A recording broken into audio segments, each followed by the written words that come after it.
Welcome to Mister Nobody சிவி அனிதம் பார்க்குற மூவி வந்து கிஸ் 2025 ரிலீஸ் ஆன ஒரு ஃபேண்டசி ட்ராமா மூவி. இந்த படத்தில் ஃபுல் ரிவ்யூ பார்த்தோம்னா நம்ம சேனலில் இன்னும் சப்ஸ்கிரைப் பண்ணாமல் பார்த்துட்டு சப்ஸ்கிரைப் பண்ணுங்க. அந்த ஹெல்ப்ஸ் பண்ணி ஆல்வேஸ் உங்களுக்கும் நிறைய மூவி ரிவ்யூஸோட அப்டேட்ஸ் வந்துகிட்டே இருக்கும். அண்ட் இந்த படத்தோட கதை எங்கே ஆரம்பிக்குது அப்படின்னு பார்த்தீங்கன்னா, ஃபர்ஸ்ட் வந்து இந்த படத்தில் வந்து மெயினான கேரக்டர் வந்து நம்ம ஹீரோ நெல்சன், ஹீரோயின் சாரா.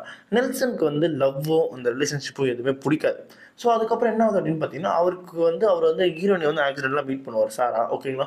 அவங்க வந்து டான்ஸ் கிளாஸ் வச்சு நடத்துகிறாங்க. ஸோ அவங்க வந்து பேசிக்கலி ஒரு டான்ஸர்.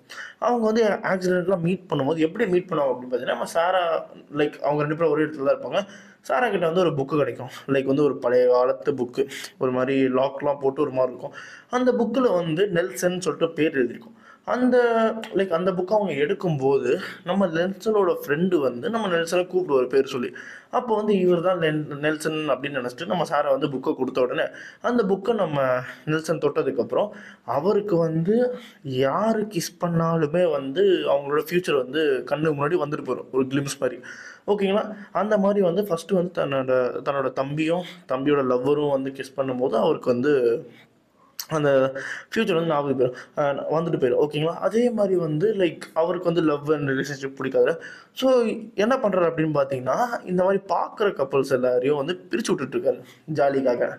அதுக்கப்புறம் ஒரு லெவலுக்கு மேலே என்ன ஆகுது அப்படின்னு பார்த்தீங்கன்னா, இவருக்கு வந்து இந்த பிரச்சனை ஏன் வந்துச்சு, எதுக்கு வந்துச்சு எதுவுமே தெரியாது. ஆனால் இந்த புக்கு வந்ததுக்கப்புறம் தான் இது வந்து வந்ததுக்கு காரணமே அதான் அப்படின்ற மாதிரி இவர் வந்து ஓகே இதுதான் இருக்குன்னு சொல்லுவார்.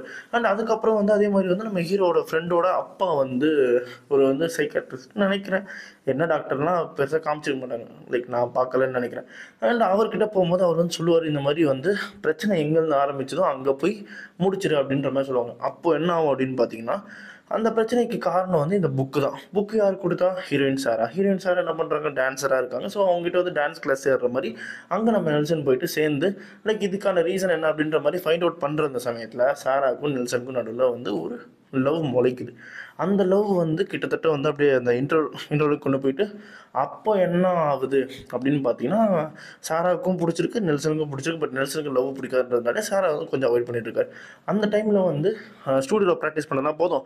ஸோ அதனால் வந்து வெளியே வந்து பப்ளிக்காக ப்ராக்டிஸ் பண்ணால் பயம் தீரும் அப்படின்ற மாதிரி அங்கே போயிட்டு நம்ம சாரா வந்து நெல்சனை கிஸ் பண்ணுறாங்க. கிஸ் பண்ண அடுத்த செகண்ட் நம்ம ஆளுக்கு வந்து திரும்ப கிளிம்ஸ் வந்துட்டு போகும். அந்த கிளிம்ஸில் அவர் வந்து சாராவோட கல்லறைக்கு முன்னாடி அழுகிற மாதிரி ஒரு கிளிம்ஸ் வந்துட்டு போகுது. அப்போ பயந்த மனுஷனா சாரா கிட்ட போவே இல்லை. அதுக்கப்புறம் சாராவை காப்பாற்றினார் ஐடியா. இவர் லவ் என்ன ஆச்சு, அந்த புக்கு எதுக்கு இவர் கையில் வந்துச்சு, அண்ட் இவருக்கு எதுக்கு இந்த பவர் வருது, அந்த திறக்க முடியாத புக்கில் அப்படி என்ன தான் இருக்குது அப்படின்றத நம்ம ஹீரோ கண்டுபிடிச்சார் இல்லையா அப்படின்றது இந்த படத்தோட கதை. கிட்டத்தட்ட வந்து ஒரு ஃபேண்டசி ரேஞ்சில் தான் கொண்டு போயிருப்பாங்க கதையில் வந்து லாஜிக் எல்லாமே ஓகே தான், பெருசாக எங்கேயும் பெருசாக தட்டுப்பட்ட மாதிரிலாம் எனக்கு தெரில. இந்த கிளைமேக்ஸ் தான்ப்பா, அதில் மட்டும் கொஞ்சம் கவனிச்சிட்டிங்கன்னா நல்லா இருந்திருக்கும். மற்றபடி எல்லாம் ஓகே படம் வந்து. அண்ட் வந்து படத்தில் வந்து இன்னுமே வந்து பாட்டு கட் பண்ணியிருக்கலாம். ஒரு 2 பாட்டு வந்து எனக்கு என்னவோ அந்த சுச்சுவேஷனுக்கு அந்த பாட்டு வேணாம். அந்த பாட்டு அப்படியே இல்லாமல் அப்படியே சுச்சுவேஷன் அப்படியே கண்டினியூ பண்ணியிருந்தாலும் எனக்கு என்னவோ நல்லா இருந்திருக்கும்னு என்னோட பாயிண்ட் ஆஃப் வியூவில் தோணுச்சு.